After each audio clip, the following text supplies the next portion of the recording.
नमस्कार दोस्तों, आप सभी का स्वागत है ज्ञान सरोवर परिवार में। दोस्तों, आज अपनी क्लास रहने वाली है साइकोलॉजी। जो ऐप पे कोर्स ले रखा है उनके लिए बोनस क्लासेज है ये। और जो वर्तमान जो ट्रेंड है दोस्तों, उसी के अकॉर्डिंग ये क्लासेज रहने वाली है। पहले इसमें आपको फर्स्ट ग्रेड के सारे क्वेश्चन, सेकंड ग्रेड के सारे क्वेश्चन, थर्ड ग्रेड के सारे क्वेश्चन, अब तक जो लेटेस्ट 5 सालों में आए हैं, क्योंकि आपको पता है ट्रेंड चेंज हो चुका है। और बाकी ईएमआर जो स्टेट जो सेंट्रल लेवल की भी भर्ती आती है उनके लिए भी। ठीक है, आज अपना टॉपिक रहने वाला है दोस्तों, शिक्षा मनोविज्ञान। ठीक है, अर्थ, क्षेत्र, इसकी प्रकृति, कार्य और महत्व है। इससे पहले जो अपने first grade, second grade, third grade की साइकोलॉजी की जो बुक आई हुई है, थर्ड ग्रेड में मैंने बताया कि टॉप रिजल्ट पूरे राजस्थान में रहा। उसी प्रकार सेकंड ग्रेड और फर्स्ट ग्रेड में भी ज्ञान स्रोत से जो साइकोलॉजी वाले हैं पूरे राजस्थान में टॉप रिजल्ट रहा है। इसकी पीडीएफ मैं आपको टेलीग्राम पे डाल दूंगा। आप ज्ञान स्रोत पब्लिकेशन का टेलीग्राम चैनल है, वो आप ज़रूर ज्वाइन कर लेना भाई। ठीक है, तो ज्ञान स्रोत पब्लिकेशन का टेलीग्राम है, इस पे आज थोड़ी देर में मिल जाएंगी। ये बोनस क्लास है, आपको यूट्यूब पर भी मिलेगी और बाकी क्लासेज ऐप पे चल रही है। तो मेरे को समय मिलता नहीं है, तो जितना मिलता है तो आपको बढ़िया से बढ़िया कंटेंट आपके लिए लेके आते हैं भाई। देखो, पहला प्रश्न आपको, पहले इससे प्रश्न से पहले कुछ चीज़ें शिक्षा मनोविज्ञान और जो मनोविज्ञान में क्वेश्चन पूछे जाते हैं वो आपको पता होनी चाहिए। थोड़ी मैं उसकी बात कर लेता हूँ। ये अलग से मैंने आपको नोट्स भी बनाए इसके लिए। ठीक है, आप आराम से देखो। देखो, सबसे पहले अपन बात करते हैं शिक्षा और शिक्षा मनोविज्ञान, उत्पत्ति और अवधारणा। ये आप सबको पता है कि शिक्षा की उत्पत्ति संस्कृत के शिक्ष धातु से हुई है। ठीक है, जिसका अर्थ क्या होता है? सीखना या सिखाना, लर्निंग प्रोसेस। ठीक है, उसके बाद एजुकेशन। ये बेसिक प्रश्न पूछ लेते हैं। एजुकेशन शब्द की उत्पत्ति लैटिन भाषा के एजुकेटम से हुई है। ठीक है, जिसका अर्थ क्या होता है? अंदर से बाहर निकलना। दोनों का समझ में आ गया। शिक्षा का शिक्ष धातु से अर्थ क्या होता है? सीखना। उसी प्रकार एजुकेशन की उत्पत्ति आपके यहाँ तो शिक्ष, ये संस्कृत भाषा है, यहाँ पे लैटिन भाषा है। ठीक है, एजुकेटम शब्द से जिसका जिसका अर्थ क्या होता है? अंदर से बाहर निकलना। ये आपके 2 पेज है। इसके बाद आप क्वेश्चन करोगे तो ये आपको बेसिक पता होना चाहिए। जॉन एडम्स का मत क्या है? ठीक है, जॉन एडम्स ने सीखने को क्या कहा है? द्विध्रुवीय प्रक्रिया। मतलब सेकंड पोलर, मतलब एक तो टीचर होगा और एक स्टूडेंट होगा। ठीक है, जिसके 2 तत्व है, शिक्षक और छात्र भाई। जॉन डीवी की अवधारणा देख लो। ये तो एडम्स हो गया, ध्यान रखना। उसके बाद जॉन डीवी क्या कहते हैं? ये प्रथम शिक्षावादी थे। कौन? John Dewey. यहाँ से परीक्षा में भी प्रश्न पूछ लेते हैं भाई। और प्रकृतिशील जो शिक्षा है, इसकी अवधारणा किसने दी थी? John Dewey. ये दोस्तों आपके शॉर्ट नोट्स है भाई। ठीक है, कोई भी आप चैप्टर पढ़ते हो तो ये उसका फॉर्मेट आपके मन में होना चाहिए कि भाई जहन में, कि शिक्षा क्या होती है, शिक्षा मनोविज्ञान क्या होता है, मनोविज्ञान क्या होता है। आगे आप कथन करने वाले प्रश्न में देखोगे ना, तो यहाँ पे ये दिखेगा मनोविज्ञान। ठीक है, और शिक्षा मनोविज्ञान टॉपिक अपना यही है आज का। ठीक है, शिक्षा मनोविज्ञान, तो इसके बारे में आपको चीज़ें पता होनी चाहिए भाई। मनोविज्ञान व्यापक होता है। ठीक है, सब चीज़ आती है। ये आपके क्या होता है? एक प्रकार से सीमित होता है। सबसे इम्पोर्टेंट चीज़ आती है कि साध्य कौन है और साधन कौन सा है। आपको पता है, एक चीज़ होती है साध्य, जो लक्ष्य की को पूर्ति में सहायक होती है। मतलब साध्य जो अपना लक्ष्य होता है। जैसे 2 चीज़ होती है, आप गवर्नमेंट की तैयारी कर रहे हो, आज आपको सेकंड ग्रेड लगना है। ठीक है, तो सेकंड ग्रेड लगना है, ये साध्य है। साध्य बोले तो ये मनोविज्ञान है भाई। ठीक है, शिक्षा मनोविज्ञान क्या है? इसके लिए आप मेरे से पढ़ रहे हो या आप कोई कोचिंग जाते हो। ठीक है, आप किसी टीचर से पढ़ते हो या कोचिंग जाते हो, ये आपके लिए साधन है। तो साधन क्या हो गया? शिक्षा मनोविज्ञान। एक सेकंड। ठीक है, तो ये चीज़ आपको ध्यान रखनी है। समझ में आ गया? तो साधन जब भी पूछेगा तो शिक्षा मनोविज्ञान आएगा, साध्य पूछेगा तो मनोविज्ञान आएगा। ये सेकंड ग्रेड है और ये आपके कोचिंग है। इस प्रकार आप समझ सकते हो। और यही आपके फर्स्ट ग्रेड, सेकंड ग्रेड में क्वेश्चन यहाँ से बनते हैं। समझ में आ गया इतना? देखो, इसके बाद देखो, द्विध्रुवीय जो प्रोसेस है जॉन एडम्स की है, प्रथम शिक्षावादी जॉन डीवी है। सारा आपको क्लास में यही याद हो जाएगा भाई। ठीक है, अब देखो, प्रकृतिशील शिक्षा की अवधारणा मैंने बता दिया, जॉन डीवी प्रथम शिक्षावादी थे। फिर आता है ट्राइपोलर, त्रिध्रुवीय प्रोसेस, प्रक्रिया। इसमें शिक्षक भी होता है, छात्र भी होता है और पाठ्यक्रम या आपका समाज। इस प्रकार से ट्राइंगल बनता है, मैं यहाँ बना देता हूँ, ठीक है। यहाँ टीचर, यहाँ स्टूडेंट, यहाँ आपका सिलेबस, ठीक है। अच्छे से याद रह जाएगा, बहुत इंपॉर्टेंट है, ध्यान रखना भाई इसको। देखो फिर आता है प्रसिद्ध पुस्तक विद्यालय तथा समाज। बालक की भूमिका, जॉन डीवी ने बालक को क्या माना है? सक्रिय विद्यार्थी, सक्रिय मतलब एक्टिव। थोड़ा सा ऊपर कर देता हूँ मैं इसको। और शिक्षा में लोकतांत्रिक मूल्यों की बात करने वाले प्रथम शिक्षावादी थे भाई। कौन किसकी बात चल रही है? यहाँ पे जॉन डीवी की बात चल रही है भाई, ठीक है। ये आपको समझ में आ गया। पुस्तक 3 की स्कूल एंड सोसाइटी। बालक की भूमिका जॉन डीवी ने एक्टिव माना कि जो स्टूडेंट लर्नर होता है वो एक्टिव होता है भाई, ठीक है। और ये हो गया आपके सक्रिय हो गया। और शिक्षा में लोकतांत्रिक मूल्यों की बात करने वाले प्रथम शिक्षावादी थे। एक क्वेश्चन पूछ सकता है कि ट्राई पोलर किसने कहा, सेकंड पोलर किसने कहा? एडम्स ने तो कहा था द्विध्रुवीय, ठीक है, ये रहा। और जॉन डीवी ने कहा था आपके त्रिध्रुवीय, ट्राइपोलर प्रोसेस, जिसमें आपके टीचर आता है, स्टूडेंट आता है और आपका सिलेबस, ये आपका पाठ्यक्रम आ जाएगा। ये चीज़ अच्छे से समझ में आ गई आपको। अब देखो फिर अपन क्वेश्चन पे जाते हैं। पहले ये बेसिक चीज़ें आपको पता होनी चाहिए। मैं ये मान के चल रहा हूँ आपको सब कुछ आ भी रहा है और सब कुछ नहीं भी आ रहा है, उस हिसाब से अपन कंप्लीट कर रहे हैं भाई, ठीक है। शिक्षा का अर्थ देखो, शिक्षा का अर्थ में बात करें अगर संकीर्ण अर्थ और व्यापक, ठीक है। संकीर्ण में क्या होता है? 3R। 3R आपको पता है कि रीडिंग, ठीक है, जिसमें आपको राइटिंग और जिसमें आपके अर्थमेटिक या गणना करना, मतलब निर्धारित समय स्थान तक ही सीमित रह जाना वाली शिक्षा। जैसे आप विद्यालय में जाते हो वो 3R प्रोसेस जो आपके संकीर्ण है, ठीक है। इसके बाद देखो व्यापक में 4H, जो समय स्थान और सीमाओं से परे हो, जीवन पर्यंत चलने वाली शिक्षा, ठीक है, जो आप बच्चों को जब टीचर बन जाओगे तो बच्चों को दोगे, वो वाली भाई 4H, जिसमें आपके मानसिक विकास, भावात्मक विकास, हेड हर्ट हैंड हेल्थ, क्रियात्मक शारीरिक विकास और स्वास्थ्य और शारीरिक विकास, मतलब ओवरऑल डेवलपमेंट 4H, ठीक है। अच्छे से आपको समझ में आ गया होगा, कोई इसमें दिक्कत नहीं है। संकीर्ण होता है जो सीमित विद्यालय वाली, व्यापक होता है पूरे आपके जीवन में चलने वाली, ठीक है भाई। अब देखो उसके बाद है प्रमुख विचारक और शिक्षा के बारे में कथन। देखो प्रथम बात करते हैं स्वामी विवेकानंद। ये क्वेश्चन पूछते हैं कि मनुष्य में अंतर्निहित पूर्णता की अभिव्यक्ति ही शिक्षा है। जो भाई मनुष्य है उसमें अंतर्निहित जो पूर्णता है वही आपके अभिव्यक्ति करता है, वही आपके क्या है? शिक्षा है। ये किसने कहा था? स्वामी विवेकानंद ने। महात्मा गांधी।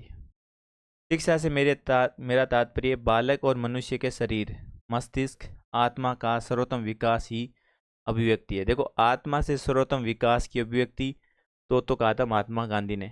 और अंतर्निहित पूर्णता अभिव्यक्ति की शिक्षा ये किसने कहा था? आपके स्वामी विवेकानंद ने। इसके बाद देखो एक पेज और है, फिर अपन क्वेश्चन पे चलते हैं। ये बेसिक सी चीज़ें आपको पता होनी चाहिए। माइक वगैरह देख लेता हूँ एक बार भाई। कल क्लास ली थी उसमें क्या होगा, माइक ही बंद हो गया, 1 घंटे की क्लास बीच में स्टॉप हो गई भाई, ठीक है। अच्छे से आपको दिख रहा है? किसी ब्राइटनेस भाई कम रह जाए ना तो इसको थोड़ी मैं जूम कर देता हूँ, ठीक है। चलो शिक्षा के 3 प्रकार होते हैं। औपचारिक शिक्षा, ठीक है, जो आप फाउंड जो फॉर्मल एजुकेशन जो आप स्कूल्स में लेते हो, ठीक है, उसको औपचारिक बोलते हैं। अनौपचारिक शिक्षा, समय स्थान निर्धारित नहीं होता, जीवन जो जीवन भर स्वाभाविक रूप से चलती रहती है, जिस प्रकार परिवार, समाज या मित्र, यहाँ विद्यालय कॉलेज आ जाएगा। ये आपके अनफॉर्मल। और एक होती है निरौपचारिक शिक्षा, लचीली व्यवस्था, दूरस्थ स्थान, जैसे कोटा ओपन से कोई आप ऑनलाइन चीज़ें सीख रहे हो वो वाली, ठीक है। जैसे भाई पत्राचार, टीवी, समाचार पत्र, दूरस्थ शिक्षा, ये बेसिक सी चीज़ें हैं, आपको पता होनी चाहिए। औपचारिक, अनौपचारिक और निरौपचारिक। अभी आप कौन सी शिक्षा कर रहे हो भाई? ये वाली, ठीक है। स्कूल में ये करके आए आप, और समाज में अनौपचारिक ये करते रहते हो भाई आप। अब देखो जो मैं पर्सन बोल रहा था कि यहाँ से पर्सन इस प्रकार एग्जाम में पूछे गए हैं। सारे प्रश्नों की भी अपन बात करेंगे भाई, ठीक है। शिक्षा व शिक्षा मनोविज्ञान में अंतर, कोई भी आप टॉपिक पढ़ते हो तो उसकी नॉर्मल आपको भूमिका पता होनी चाहिए, तब आप क्वेश्चन पे जाते हो तो अच्छे से उसको हैंडल कर सकते हो भाई। देखो, शिक्षा और शिक्षा मनोविज्ञान, एजुकेशन और आपके एजुकेशन साइकोलॉजी। शिक्षा आपकी क्या होती है भाई, इसका क्षेत्र विस्तृत होता है। ये आपके शिक्षा, मैंने आपको बताया कि साध्य होता है, अंतिम लक्ष्य या इसका उद्देश्य होता है। आदर्श मूलक, क्या होना चाहिए पर बल देता है शिक्षा। शिक्षा मनोविज्ञान, मैंने कहा कि क्षेत्र सीमित होता है भाई, ठीक है। ये साधन, जो भी आप लक्ष्य कर रहे हो उसका साधन क्या है, शिक्षा मनोविज्ञान। जैसे विधायक विज्ञान क्या है का अध्ययन करते हैं भाई। इसके बाद देखो, अब आता है मनोविज्ञान, जहाँ से प्रश्न डायरेक्ट पूछे जाते हैं। मनोविज्ञान, आपको सबको पता है कि साइकोलॉजी शब्द, ठीक है, की उत्पत्ति साइको प्लस लोगस से हुई है, ठीक है। साइको का मतलब आत्मा, लोगस का मतलब विज्ञान, तो इसको क्या बोलते हैं, साइकोलॉजी का अर्थ क्या हो गया, आत्मा का विज्ञान। और हर एग्जाम में इसकी उत्पत्ति पूछा जाता है भाई, उत्पत्ति किससे हुई है, इसी ग्रीक शब्द से हुई है भाई, ठीक है। पर ग्रीक आपको ऑप्शन में नहीं मिले तो आप लैटिन करके आ जाना भाई, ठीक है। अर्थ क्या होता है, आत्मा का विज्ञान। मनोविज्ञान के आदि जनक इसको माना जाता है अरस्तु को। टे डी एनिमा इनकी पुस्तक है। अरस्तु के मनोविज्ञान को बौद्धिक शक्ति का मनोविज्ञान कहा जाता है भाई। अरस्तु के मनोविज्ञान को क्या कहा जाता है, बौद्धिक शक्ति का मनोविज्ञान कहा जाता है, ठीक है। आवाज़ बंद हो सकता है, दूसरा माइक चेंज करना पड़ेगा, फिर इसको ओपन करते हैं। अमेरिका में मनोविज्ञान के जनक, ठीक है। यहाँ तो मनोविज्ञान के जनक पता चल गया अरस्तु। अब अमेरिका में मनोविज्ञान के जनक पूछे तो विलियम जेम्स करना भाई, क्या करना है, विलियम जेम्स। पुस्तक मनोविज्ञान के सिद्धांत, प्रिंसिपल ऑफ साइकोलॉजी। पुस्तक टॉक टू टीचर्स, शिक्षा मनोविज्ञान की प्रथम पुस्तक है ये, ध्यान रखना भाई, टॉक टू टीचर्स। ऊपर कर देता हूँ मैं थोड़ा सा। फिर है डीवी, देखो वन लाइनर ने विलियम जेम्स को शिक्षा मनोविज्ञान का पितामह कहा है भाई, ध्यान रखना। मनोविज्ञान के सिद्धांत, टॉक टू टीचर्स, किसके हैं, विलियम जेम्स के। और विलियम जेम्स को आपके मनोविज्ञान का पितामह किसने कहा है भाई, आपके डीवी ने, ये भी आप ध्यान रखना। आधुनिक मनोविज्ञान के जनक विलियम वुंट कौन है, देखो तीन चीज़ है दोस्तों, ठीक है, बेसिक सी पर्सन है, आप ध्यान रखना। अगर नॉर्मल पूछे कि मनोविज्ञान के जनक तो अरस्तु, अमेरिका मनोविज्ञान के जनक विलियम जेम्स, आधुनिक मतलब मॉडर्न टाइप में मनोविज्ञान के जनक कौन है, विलियम वुंट। इन्होंने जर्मनी में जो आपके लिप्सिंग नगर है, शहर है, उसमें प्रथम मनोविज्ञानिक प्रयोगशाला स्थापित करी थी, इसीलिए इनको क्या कहा जाता है, आधुनिक मनोविज्ञान के जनक भाई। फिर है भारत में मनोवैज्ञानिक प्रयोगशाला। भारत में प्रथम आपके प्रयोगशाला ब्रजेंद्र नाथ टील द्वारा 1905 में कलकत्ता में खोली गई थी भाई, ठीक है। किसने, ब्रजेंद्र नाथ ने। मनोविज्ञान विभाग की बात करते हैं, आपके नगेंद्र नाथ सेन, उन्हें 1916 में स्थापित करा। सर्वप्रथम प्रयोग, मनोविज्ञान शब्द का सर्वप्रथम प्रयोग किसने करा था भाई, इसको शब्द है ये मनोविज्ञान, इस शब्द को प्रयोग किसने करा था, आपके रुडोल्फ गोइकर ने अपनी पुस्तक साइकोलॉजिया में, ठीक है, 1590 में। ये चीज़ आपको बेसिक सी चीज़ें समझ में आ गई होगी। अब अपन क्वेश्चन पे चलते हैं भाई, ठीक है। मैं माइक चेंज कर देता हूँ, पहला क्वेश्चन, फिर अपन शुरुआत करते हैं भाई, क्योंकि ये बीच में कभी भी बंद होगा, धोखा दे सकता है भाई ये।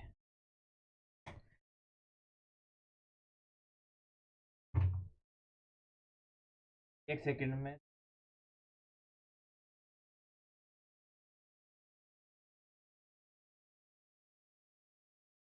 देगी।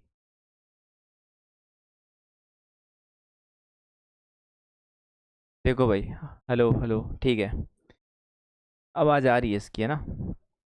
पहला क्वेश्चन देखो, जो वर्तमान में क्वेश्चन आए हैं वो सारे अपन आप कर लोगे भाई। क्वेश्चन नंबर फर्स्ट देखना, ठीक है, जो मैंने बेसिक चीज़ें बता दी, कोई अब दिक्कत नहीं आएगी। आपको कथन दे रखे हैं, ठीक है, इन कथनों को आपको पढ़कर और कारण भी दे रखे हैं। जो वर्तमान में कथन कारण वाले प्रश्न आते हैं, बहुत ईजी होता है, आराम से आप देख के कर सकते हो। देखो किस प्रकार से, पहले कथन पढ़ना भाई क्या कह रहा है। कथन कह रहा है कि शिक्षा मनोविज्ञान पूर्व अनुमानात्मक है। सही बात है। देखो शिक्षा मनोविज्ञान में अपन, आज आप पढ़ रहे हो, जैसे मैंने किसी का टेस्ट लिया, तो आप भाई किसी का टेस्ट लेने पर मेरे को ये पता चल गया कि यार ये स्टूडेंट यहाँ पे बढ़िया स्कोर कर रहा है, मैं बता सकता हूँ कि ये आगे जाके भी बहुत बढ़िया कर सकता है। ठीक है, उसकी जो अपन रिजल्ट के आधार पर ये बता सकता है ना कि अपन कोई क्लास में बहुत ज़्यादा इंटेलिजेंट होता है, तो अपन को लगता है यार ये आगे जाके आईएएस या आरएस की तैयारी करेगा। ठीक है, तो शिक्षा मनोविज्ञान में ये चीज़ तो अपन बता सकते हैं कि वो पूर्व अनुमान लगा सकते हैं, 100% सत्य बात है भाई। ठीक है, ये व्यवहार की पूर्ण निश्चितता, बस इनको पढ़ना है अच्छे से। ये तो कथन था, अब कारण क्या कह रहा है। ये व्यवहार की पूर्ण निश्चितता के साथ पूर्व अनुमान कर सकता है। दोस्तों जैसे आप पढ़ रहे हो, दोस्तों जैसे आप में कोई होशियार लटका है, ठीक है, मैंने अनुमान तो लगा दिया, शिक्षा मनोविज्ञान मैंने आपको पढ़ाया, लर्निंग करवाई, जिससे आपको पता चल गया, पूर्व अनुमान से पता चल गया कि आप अच्छा कर रहे हो। अब बीच में आपने क्या करा भाई, कुछ पढ़ाई करी, कुछ छोड़ दी। पूर्ण जब यहाँ पे आता है ना, जो कुछ शब्द एग्जामिनर ऐसे देते हैं कि वो आपसे गलत करवाना चाहता है, पूरा ध्यान की पूर्ण निश्चितता, 100% तो मैं नहीं कह सकता ना कि ये स्टूडेंट है इसका फर्स्ट ग्रेड में आएगा ही आएगा। बहुत सी चीज़ें काम करती है भाई। ठीक है, लग भी है, वो भी 1% काम करता है। ठीक है, आते आते पर्सन भी आप गलत कर दो और आपका उस टाइम दिमाग कैसा चल रहा है। ठीक है, अभी देखते हैं ना कि भाई अपन घर आके देखते हैं वो क्वेश्चन आराम से कर लेते हो, परीक्षा में गलत हो जाता है। तो 100% तो मैं नहीं कह सकता आप टीचर बनोगे, पर ये कह सकता हूँ आप टीचर बन सकते हो। आपकी तैयारी बहुत अच्छी है, बाकी सारे फैक्टर काम करते हैं। अगर ये नहीं होता ना पूर्ण निश्चितता के साथ, मतलब पूरा अनुमान लगा सकते हैं, पूर्ण निश्चितता के साथ नहीं, तो आर गलत हो जाएगा भाई। ठीक है, तो यहाँ पे ए आपके सत्य है और आर ए सत्य है, तो ऑप्शन नंबर 4 भाई। और इसकी इस प्रकार से आपको वाक्या आप समझ गए होंगे। ज्ञान सरोवर की बुक आने वाली है, PYQ first grade, second grade, third grade, और इसके साथ ये जो ये बोनस क्लासेज है आपको ज्ञान स्वरूप पब्लिकेशन ऐप पे मिलेगी भाई। देखो भाई, शिक्षा मनोविज्ञान, एजुकेशन साइकोलॉजी, ये एक व्यवहारिक विज्ञान है। पहला पर्सन ये रहा। ठीक है, आपको वाक्य से भी क्वेश्चन मिल जाएंगे। किसके व्यवहार बताएंगे, ये छात्रों के व्यवहार। ठीक है, उनके सीखने की क्षमता, उनकी रुचि का ये क्या करते हैं भाई, अध्ययन करता है। इस अध्ययन के आधार पर शिक्षक ये पूर्वानुमान मतलब प्रिडिक्ट कर सकता है, लगा सकता है कि कोई छात्र भविष्य में कैसा प्रदर्शन करेगा और किस प्रकार की वह शिक्षण विधियों की आवश्यकता है भाई। ठीक है, परंतु मानव व्यवहार जो अत्यंत जटिल है, आपको पता है, परिवर्तनशील रहता है और गतिशील होता है। इसका भौतिक विज्ञान, रसायन विज्ञान की तरह ये रहा पूर्ण रूप से पूर्ण निश्चितता, ठीक है, एब्सोल्यूट के साथ भविष्यवाणी करना असंभव है, इसलिए गलत हो गया। केवल संभावना प्रिडिक्ट कर सकते हैं कि वह पूर्ण निश्चितता के साथ अपन भाई नहीं बता सकते। ये पहला प्रश्न था, कब आया था भाई, ये 12/7/2024 सेकेंड ग्रेड में। अगला देखो भाई, सारे क्वेश्चन लिए हुए, कुछ भी नहीं छोड़ा हुआ इसमें। वही आपको कथन और कारण दे रखे हैं, इनमें से आपको पढ़कर सेकंड ग्रेड में आया हुआ है, पढ़कर बताना है भाई। ठीक है, देखो कथन क्या है, एक प्रभावी विद्यालय, ठीक है, प्रशासन और संगठन के लिए मनोविज्ञान का ज्ञान आवश्यक है। बिल्कुल सही बात है भाई, कोई भी मनोविज्ञान से सारी चीज़ें व्यवस्थित हो जाती है, तो इसका ज्ञान प्रभावी विद्यालय और प्रशासन और संगठन के लिए मनोविज्ञान का ज्ञान तो होना चाहिए। कथन में कोई दिक्कत नहीं है, ना कोई नेगेटिव वाक्य है ना कुछ और है। गलत कराने के लिए कुछ ना कुछ चीज़ें अलग ही देते हैं। वो क्या करता है, ये कारण में मनोविज्ञान क्या करता है, विद्यालय में अनुशासन संबंधी समस्याओं से निपटने में सहायक होता है भाई। बिल्कुल, जो भी समस्याएं होती है उनका सॉल्यूशन बिल्कुल मनोविज्ञान खोजता है। तो भाई आपके ये भी सही है और इसका कारण में भी कोई नेगेटिव वाक्य नहीं है, तो दोनों ही सही है भाई। ए आर दोनों व्यक्तिगत रूप से सत्य है भाई। ठीक है, अपनी अपनी जगह ये इनका सही है, तो 1 नंबर ऑप्शन हो जाएगा। देखो, विद्यालय प्रशासन को सुचारू रूप से चलाने के लिए शिक्षकों, छात्रों और कर्मचारियों के व्यवहार, ठीक है, आवश्यकताओं और मानसिक स्तर को समझना जरूरी है। इसके लिए आपको शैक्षिक मनोविज्ञान के द्वारा ही संभव है। ठीक है, एजुकेशन साइकोलॉजी बहुत काम आती है आपकी, क्योंकि मनोविज्ञान छात्रों के नकारात्मक व उग्र व्यवहार के पीछे के कारणों को जानता है। साइकोलॉजी यही तो करता है कि भाई उसके कारणों को जानता है और उन्हें सकारात्मक दिशा देने, अनुशासन व्यवस्थित करने में मदद करता है भाई। कोई दिक्कत नहीं है। क्वेश्चन नंबर आपका 3 देखो। कंप्लीट वाक्य मूल पुस्तकों से मैंने कहा कि ज्ञान स्वरूप की हर एक टीचर इसी प्रकार से हम मेहनत करते हैं कि आपको पूरा कंटेंट मूल पुस्तकों से दे, कि कुछ भी बात नहीं है। अगली बार कोई क्वेश्चन आया तो इनसे इर्द गिर्द ही क्वेश्चन घूमते हैं भाई, ठीक है। सारे क्वेश्चन कर लोगे तो आपको पता चल जाएगा कि यार ऐसे ही प्रश्न आ रहे हैं, आप ऐसे डर रहे थे, ठीक है। कौन सा कथन मनोविज्ञान और शैक्षिक मनोविज्ञान, ठीक है, साइकोलॉजी और एजुकेशन साइकोलॉजी जो मैंने आपको बताया था कि अध्ययन के क्षेत्र को स्पष्ट करता है। अच्छा भाई चलो, इसमें सभी जीवित प्राणियों के व्यवहार और उनकी सभी जीवन की गतिविधियों को शामिल किया जाता है। किसमें भाई? मनोविज्ञान और शैक्षिक मनोविज्ञान का अंतर है, तो मनोविज्ञान में ये चीज़ होती है भाई, ठीक है, पर शैक्षिक मनोविज्ञान में ये चीज़ नहीं होती, तो अंतर कर रहा है। शिक्षा का विज्ञान मुख्य रूप से शिक्षण अधिगम की समस्याओं से संबंधित है। शिक्षा का विज्ञान मुख्य रूप से शिक्षण अधिगम की समस्याओं से संबंधित है। शिक्षा का मनोविज्ञान पर मनोविज्ञान का अंतर स्पष्ट नहीं है। शिक्षार्थियों की शैक्षिक आवश्यकताओं को पूरा करने और उनके व्यक्तित्व का सर्वांगीण विकास करना है ना भाई, अंतर स्पष्ट नहीं है। शिक्षार्थियों के व्यवहार और उनके शैक्षिक वातावरण के संबंध में अध्ययन करता है। देखो दोनों की चीज़ें स्पष्ट में बता देता हूँ, चीज़ें होती क्या है मनोविज्ञान और शैक्षिक मनोविज्ञान। देखो यहाँ से आपको अंतर क्लियर समझ में आ जाएगा। साइकोलॉजी आपको पता है दोस्तों, ये एक व्यापक विज्ञान है। मैंने कहा कि एक साध्य शुरू में पढ़ाया था, तभी बताया था। जो सभी जीवित प्राणी, जो अपन मनुष्य है, ठीक है, या मनुष्य हो गए या पशु हो गए, ठीक है, उनके व्यवहार, उनके मानसिक प्रक्रिया और उनके जीवन की सभी गतिविधियों का अध्ययन करता है। ये बात सत्य है। किस में आती है ये? मनोविज्ञान में। तो ये इसमें दोनों का पहला ऑप्शन यही था। अंतर कर रहा है भाई, ठीक बात है। एजुकेशन साइकोलॉजी, ये बस ये क्या है, केवल एक व्यवहारिक शाखा है। मैंने कहा था एक नंबर, ये क्या है, शाखा है आपके, जो मुख्य रूप से केवल मानव की जो शिक्षार्थियों शिक्षण अधिगम की प्रक्रिया और शैक्षिक वातावरण तक ही सीमित है। इसलिए मैंने कहा ये एक साधन है। क्या भाई? शैक्षिक मनोविज्ञान क्या आपके एक साधन है भाई, ठीक है, याद रह जाएगा। ये क्या है आपके? ये साधन है जिसमें जो केवल शिक्षार्थियों शिक्षण अधिगम की प्रक्रिया और शैक्षिक वातावरण तक ही ये सीमित है। तो अच्छे से आपको समझ में आ गया। ऑप्शन नंबर इसका ए राइट हो जाएगा भाई, ठीक है। मनोविज्ञान में जीवित प्राणियों के व्यवहार, उनके जीवित की गतिविधियां शामिल होती है, और बाकी शैक्षिक मनोविज्ञान में शैक्षिक बातें और उनकी जो शिक्षण अधिगम प्रोसेस है, ठीक है, टीचिंग लर्निंग प्रोसेस है, और जो उनका एनवायरनमेंट है एजुकेशन का, वहीं तक सीमित है शैक्षिक मनोविज्ञान। क्वेश्चन नंबर 4 देखो भाई, ठीक है। बहुत जल्द आपको बुक भी दिखेगी और ये क्लासेज भी आपको, जैसे मेरे को समय मिलेगा तो मैं क्लासेज, हर एक सब्जेक्ट की बोनस क्लासेज आपको जिसने कोर्स ले रखा है उसको मिलती रहेगी भाई, ठीक है। ये आप हम मैं अपनी तरफ से कर रहा हूँ। बाकी जो कोर्स से जुड़े हुए हैं, मैं चाहता हूँ कि भाई उन्हें बहुत बढ़िया से बढ़िया चीज़ें मिल सके, और ऐसा कंटेंट जो हर कोई दे नहीं सके भाई। देखो भाई, शैक्षिक मनोविज्ञान शिक्षकों को विभिन्न आयु स्तर पर, देखो, विभिन्न आयु स्तर पर शिक्षण की समस्याएं से निपटने के लिए विकसित विभिन्न विधियाँ, इतनी देखो यहाँ गौर करना, अलग अलग उनकी विधियाँ और उनके उपागम, ठीक है, को लागू करने में सहायक है।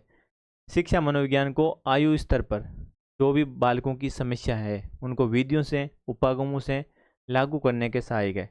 ये आपको एजुकेशन साइकोलॉजी से बताना है कि कौन से क्षेत्र में आता है। अच्छे से पता होगा ये चीज़ें, विधियाँ, उपागम, ये आपके जो लर्निंग प्रोसेस होती है दोस्तों, उसी में ये चीज़ें आती है।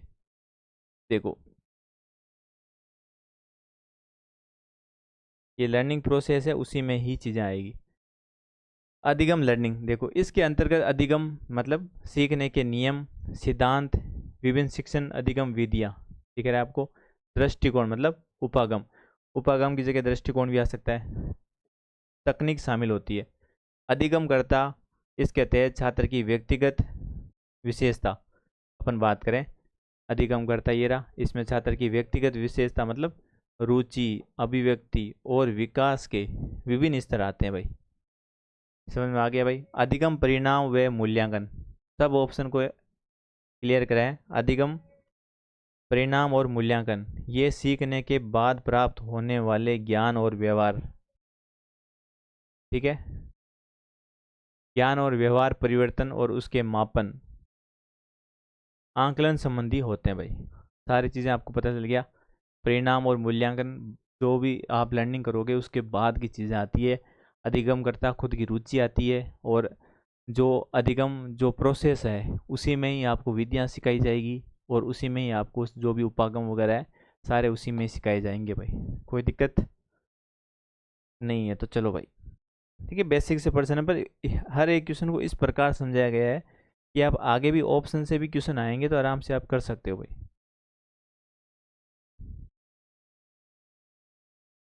देखो भाई, शैक्षिक मनोविज्ञान ऐतिहासिक रुझान और वर्तमान दृष्टिकोण की तुलना। जो आपके एजुकेशन साइकोलॉजी की जो ऐतिहासिक रुझान है और जो वर्तमान दृष्टिकोण की तुलना करने पर प्रत्यक्ष अनुदेशनात्मक दृष्टिकोण, ठीक है, थोंडाई के विचारों से अधिक मिलता जुलता है भाई, ठीक है, जबकि रचनावादी दृष्टिकोण निम्नलिखित विद्वान का किसका केंद्रीय विचार है। ये किसने कहा था भाई? जो एजुकेशन साइकोलॉजी होती है उसकी ऐतिहासिक रुझान और वर्तमान दृष्टिकोण की तुलना में जो थोंडाई तुलना में जो प्रत्यक्ष अनुदेशनात्मक दृष्टिकोण थोंडाई के विचारों से भी अधिक मिलता जुलता है। ये किसने कहा था? विलियम जेम्स, ठीक है। इसको तो अच्छे से याद ही रखना है, आ रखा है वापिस आ सकता है भाई, ठीक है। रचनावादी दृष्टिकोण, देखो बच्चों के सक्रिय अधिगम और अनुभवों के आधार पर ज्ञान के निर्माण पर यह बल देता है, और इस दृष्टिकोण पर विलियम जेम्स के केंद्रीय विचारों पर आधारित है। तो रचनावादी दृष्टिकोण ध्यान रखना, रचनावादी दृष्टिकोण क्या होता है कि जिसमें स्टूडेंट ही एक्टिव होता है, ठीक है। वो अच्छे से, जैसे आप बुक पढ़ते हो, ठीक है, क्वेश्चन करके आप बुक पे जाओगे तो पूरा ध्यान रहेगा, आपको सारी एक एक चीज़ ध्यान रखनी है। वहाँ पे आप रचनावादी दृष्टिकोण कुछ नवाचार करोगे तो सक्रिय अधिगम जो लर्निंग होगी वो एक्टिव होगी, उसमें आपके अनुभव के आधार पर ज्ञान का निर्माण प्रबल देता है भाई, विलियम जेम्स। क्वेश्चन नंबर 6 भाई,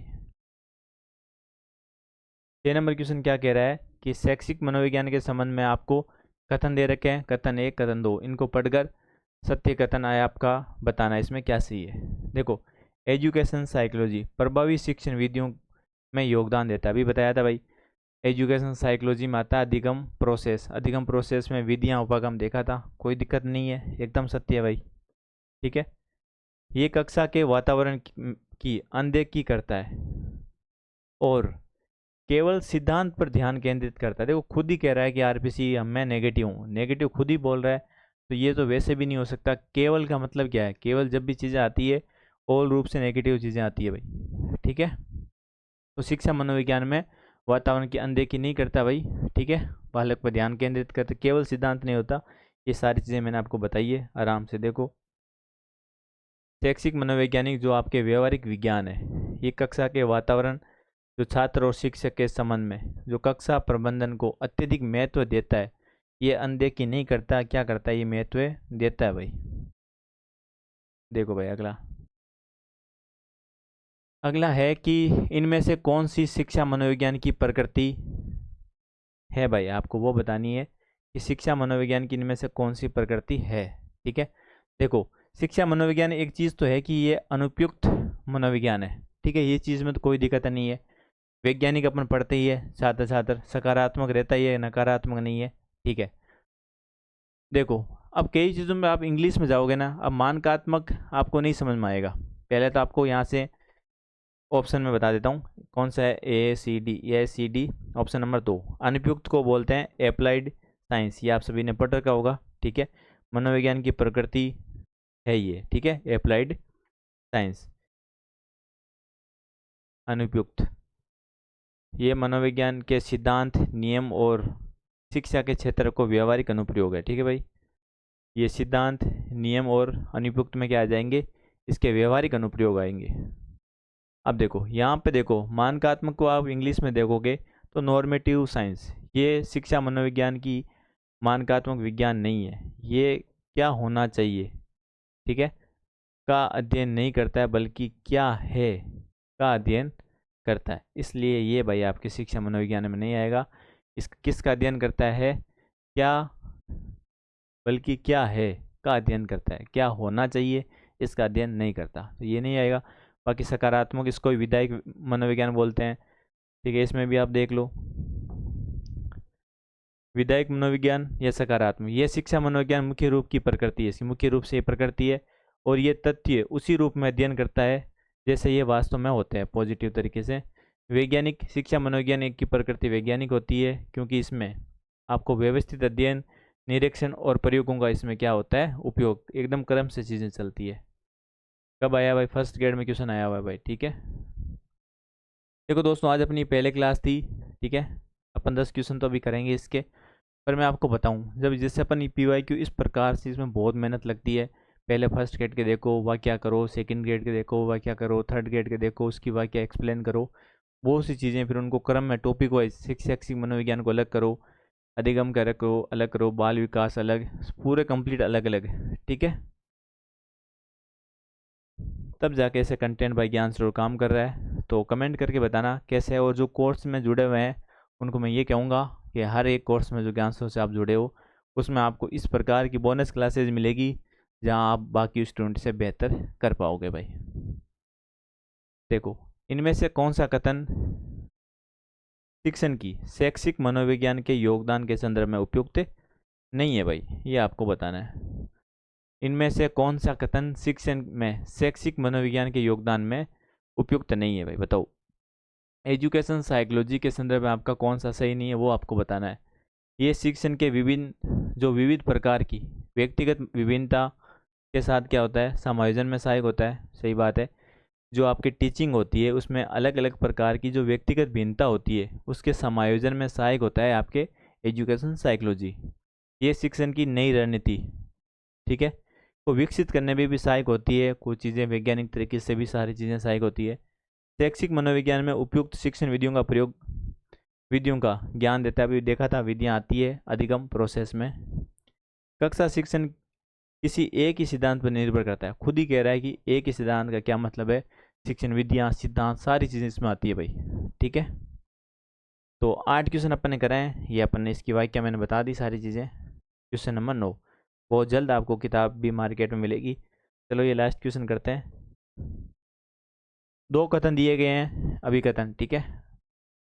अभिकथन 1 क्या कह रहा है, शैक्षिक मनोवैज्ञानिक व्यक्तियों को शैक्षिक और कार्य दशा दोनों में प्रशिक्षण करने के लिए उपयोग में की जाने वाली निर्देशात्मक विधियों को विकसित करने में सहायक होती है। अच्छी बात है भाई। देखो, शैक्षिक जो मनोविज्ञान है जो व्यक्तियों को शैक्षिक और कार्य दशा दोनों में प्रशिक्षित करने में उपयोग की जाने वाली निर्देशात्मक विधियों को विकसित करने में सहायता देती है। अच्छी बात है भाई। शैक्षिक मनोविज्ञान का सरोकार शिक्षा, उद्बोधन, अधिगम की समस्याओं के लिए सार्थक पक्षों के अनुसंधान से भी होता है। सही बात है भाई, कारण भी सही है, ये भी सही है।